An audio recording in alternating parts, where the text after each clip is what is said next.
안녕하세요. 일본 오키나와에서 행정서사로 일하고 있는 낙군입니다. 외국인이 일본에서 취업할 때 가장 많이 취득하는 비자는 바로 기술, 인문지식, 국제업무, 줄여서 기인국 비자입니다. 2025년 6월 말 기준으로 약 45만 명이 이 재류 자격으로 체류를 하고 있을 만큼 영주자 다음으로 비중이 큰 비자인데요. 그러다 보니 올해부터 이 비자를 취득하기 위해서는 일본어 능력의 증명이 필요해졌다는 소식과 함께 불안해하시는 분들의 문의를 많이 받았습니다.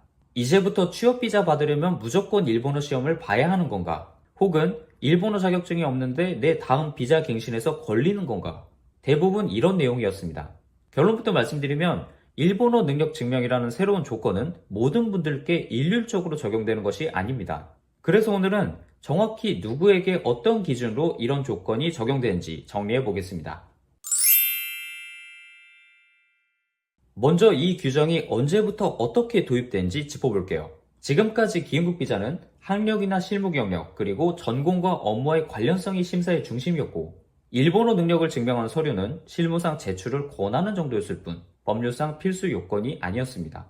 하지만 올해 2026년 4월 15일 이후의 신청부터 출입국 재료관리청의 관련 규정이 공식적으로 변경되면서 특정 조건에 해당하는 경우 CEFR B2 상당의 일본어 능력 증명 자료, 우리에게 가장 익숙한 자격증으로 설명하자면 JLPT N2 이상의 자격 증명이 요구되기 시작했습니다.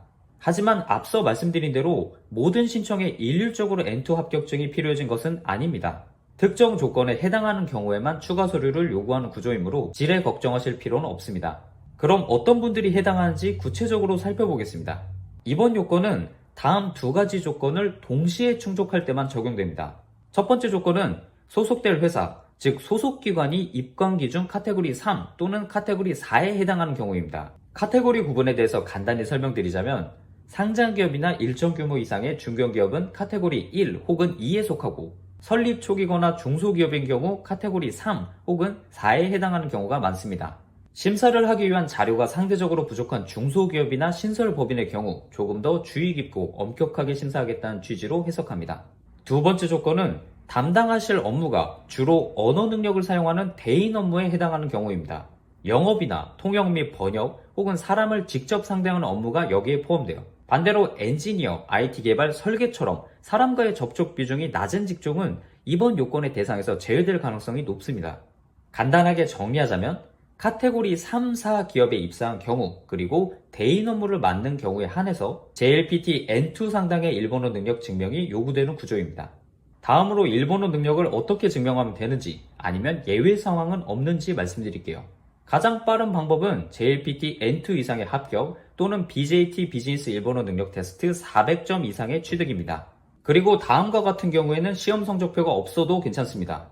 일본의 대학이나 전문학교를 졸업한 경우, 일본의 고등학교를 졸업한 경우, 그리고 일본에서 20년 이상 거주한 경우 등 학력이나 거주 이력이 있다면 일본어 능력이 있는 것으로 인정받을 수 있습니다. 단지 여기에 일본어 학교의 졸업은 예외 조건에 포함되지 않습니다. 그리고 현재 기인국 비자를 소지하고 계신 분들이 가장 불안해하시는 비자 갱신에 대해서도 짚어보겠습니다. 다음 갱신 때 자격증 내라고 하면 어쩌지 이렇게 걱정하시는 분들 많을 텐데요. 이것도 결론을 말씀드리면 같은 회사에서 이전과 같은 업무를 계속하고 계신 상태에서의 갱신이라면 원칙적으로 새로운 일본어 요건이 적용되진 않습니다. 특별한 사정이나 변경이 없는 통상적인 갱신 신청이라면 그렇게 크게 걱정하진 않으셔도 괜찮아요. 하지만 이직을 하셨거나 같은 회사 내라고 하더라도 업무의 내용이 영업이나 마케팅 등 언어 능력을 주로 사용하는 대인 업무로 크게 변경된 상태라면 갱신을 하실 때 주의하셔야 합니다. 이런 경우에는 사실상 새로운 심사를 받는 것과 비슷하기 때문에 앞서 말씀드린 일본어 능력의 증명 기준이 적용될 수 있습니다. 따라서 이직을 앞두고 계시거나 업무 부서가 변경되신 분들은 이 점을 반드시 유의하셔야 합니다. 한 가지 덧붙이자면 카테고리 3, 4에 해당하는 기업은 일본어 요건과는 별개로 회사 대표자 명의의 소속기관 신고서라는 서류도 새롭게 내야 되니까 이것도 참고해 두시면 좋겠습니다.